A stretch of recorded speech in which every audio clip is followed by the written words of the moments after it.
नमस्ते दोस्तों, आपका स्वागत है रक्त रविवार पॉडकास्ट में, जहां हर कहानी आपके दिल की धड़कनें तेज कर देती है। मैं हूं निहाल और आज हम लेकर आए हैं मसूरी की वादियों से एक ऐसी कहानी जो आपको रात में अकेले बाहर निकलने से पहले सोचने पर मजबूर कर देगी। मसूरी, जिसे पहाड़ों की रानी कहते हैं, अपनी खूबसूरती के साथ साथ कुछ डरावने राज भी छुपाए हुए है। आज की कहानी है परी टिब्बा की, जहां प्यार और त्रासदी का एक भूतिया किस्सा आज भी गूंजता है। अपने हेडफोन्स लगाइए, दरवाजे बंद करिए और तैयार हो जाइए एक भयानक सफर के लिए। अगर आपको डरावनी कहानियां पसंद हैं, तो हमारे चैनल को सब्सक्राइब करें और कमेंट में अपनी राय जरूर बताएं। चलिए शुरू करते हैं। ये बात पिछले साल की है, जब मैं मसूरी की ठंडी वादियों में अपने दोस्तों के साथ छुट्टियां मनाने गया था। हमने माल रोड पर एक छोटा सा गेस्ट हाउस बुक किया था। दिन में मसूरी की खूबसूरती हमें मंत्रमुग्ध कर रही थी। कैमल्स बैक रोड की सैर, केम्पटी फॉल्स की ठंडक और लाल टिब्बा से हिमालय का नजारा। लेकिन रात होते ही मसूरी का माहौल बदल जाता था। स्थानीय लोग फुसफुसाते हुए बताते थे कि कुछ जगहें, खासकर परी टिब्बा, रात में जाने की नहीं।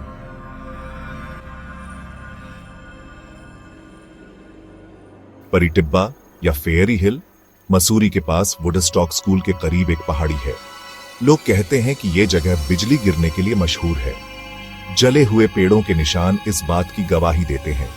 लेकिन असली डर की वजह है एक पुरानी कहानी दो प्रेमियों की, जो बिजली की चपेट में आकर इस पहाड़ी पर मर गए। कहते हैं उनकी आत्माएं आज भी यहां भटकती हैं। मेरे दोस्त राहुल को ऐसी कहानियां बहुत रोमांचक लगती थीं। उसने जिद की कि हमें रात में परी टिब्बा जाना चाहिए। मैंने मना किया, लेकिन वो नहीं माना। आखिरकार रात 10 बजे हम चार दोस्त, राहुल, नेहा, अजय और मैं, टॉर्च और मोबाइल लेकर निकल पड़े। परी टिब्बा का रास्ता घने जंगल से होकर गुजरता था। रात का सन्नाटा और कोहरा हमें डराने के लिए काफी था। टॉर्च की रोशनी में जले हुए पेड़ों की परछाइयां भूतिया आकृतियां बनाती थीं। राहुल मजाक कर रहा था, अरे अगर भूत मिले तो सेल्फी ले लेंगे। लेकिन नेहा की सांसें तेज हो रही थीं। तभी अचानक एक तेज हवा का झोंका आया और मेरी टॉर्च की रोशनी बुझ गई। हमने टॉर्च ठीक करने की कोशिश की, लेकिन वो काम नहीं कर रही थी। अजय ने अपने फोन की लाइट जलाई और हम आगे बढ़े। तभी हमें दूर से एक औरत की हल्की सी फुसफुसाहट सुनाई दी। कौन है? मैंने चिल्लाकर पूछा। जवाब में सन्नाटा, लेकिन फिर एक और आवाज, वो यहां है। मेरे रोंगटे खड़े हो गए। राहुल ने हंसते हुए कहा, अरे ये हवा का शोर होगा।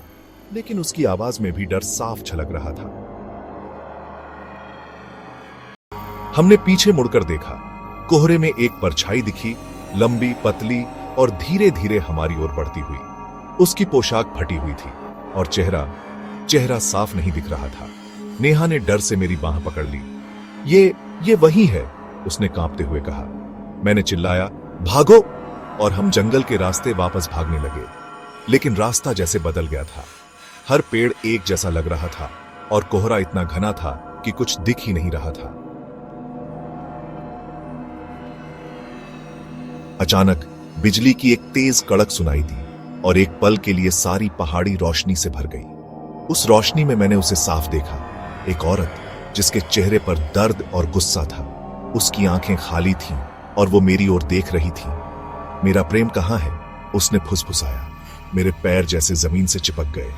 तभी अजय ने मुझे खींचा और हम किसी तरह मुख्य रास्ते तक पहुंचे।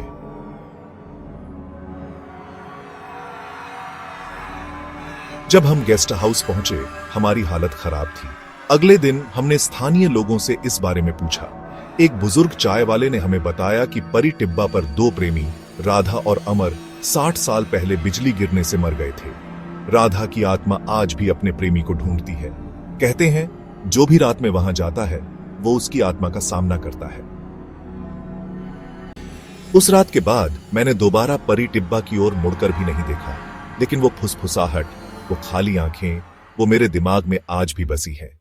तो दोस्तों, ये थी मसूरी के परी टिब्बा की भयानक कहानी। क्या आपको लगता है कि राधा की आत्मा आज भी अपने अमर को ढूंढ रही है, या शायद वो कोहरे में आपका इंतजार कर रही है? हमें कमेंट में बताएं कि आपको ये कहानी कैसी लगी। क्या आपने कभी मसूरी में कोई ऐसी डरावनी घटना का सामना किया है? अपनी कहानियां हमारे साथ शेयर करें। और हाँ, अगर आप रक्त रविवार की और भूतिया कहानियां सुनना चाहते हैं तो हमारे चैनल को सब्सक्राइब करें और बेल आइकन दबाना न भूलें। अगली बार फिर मिलेंगे एक नई डरावनी कहानी के साथ। तब तक मसूरी की सैर करने जाए तो रात में अकेले जंगल की ओर न जाए। नमस्ते।